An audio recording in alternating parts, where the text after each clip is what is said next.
क्या कह रहे हैं इन्हीं कर लेना चुनाव को लेकर?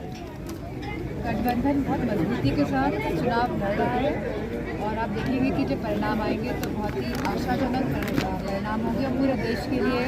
मैं समझती हूँ आशाजनक परिणाम आएंगे। मैडम, स्टार प्रचारकों की सूची महागठबंधन की जारी हुई, जिसमें कुछ लोगों के नाम छूटे, भाजपा वाले टिप्पणी कर रहे हैं कि कुछ चुनिंदा लोगों को ही स्टार प्रचारक बनाया गया। अब मुझे नहीं पता किनको छोड़ा गया है, किनको बनाया गया है, लेकिन मैं समझती हूँ कि जिनको भी बनाया गया है वो अपना काम अच्छी तरह से। क्या आपकी लोकप्रियता से भाजपा वालों को डर लग रहा है कि एक महिला ने जो मैनपुरी में पैर उखाड़ दिए थे अब बिहार में जाके सुपड़ा साफ करेगी?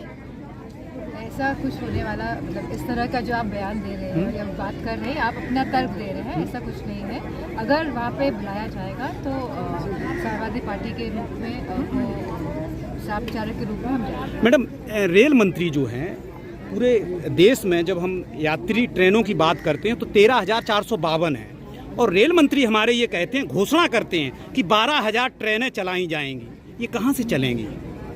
हमने देखा लगातार किस तरह पूरी रेलवेज की जो व्यवस्था थी भारतीय जनता पार्टी की सरकार आने के बाद बदल गई है। जहाँ रेल बजट इतना बड़ा बजट हुआ करता था, अब रेल बजट ही नहीं आता, संसद में पेश होता है।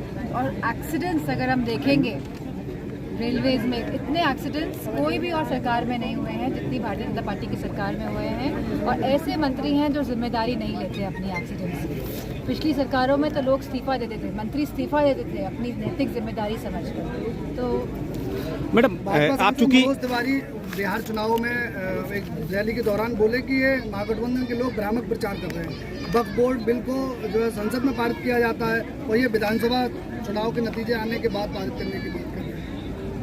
समझते हैं क्योंकि कोई एजेंडा नहीं है भारतीय जनता पार्टी का, और जिस तरह की परिस्थितियाँ बिहार में है और जिस तरह सीएम का चेहरा नहीं है एनडीए के पास आज, तो मैं समझती कहीं ना कहीं ध्यान भटकाने के लिए वक्फ बोर्ड, ये सीआईए, ये एसआईआर, इस तरह की गतिविधियां जानबूझ के सरकार करती है। जिससे मूल मुद्दे जो हैं बिहार के, जहाँ बेरोजगारी है, जहाँ पे लोग पलायन कर रहे हैं क्योंकि कोई रोजगार नहीं मिल पा रहा है, तो इन मूल मुद्दों से ध्यान हटाने के लिए इस तरह की बयानबाजी और भाषणबाजी होती है। मैडम, आखिरी सवाल है, पीडब्ल्यूडी को लेके है मैडम।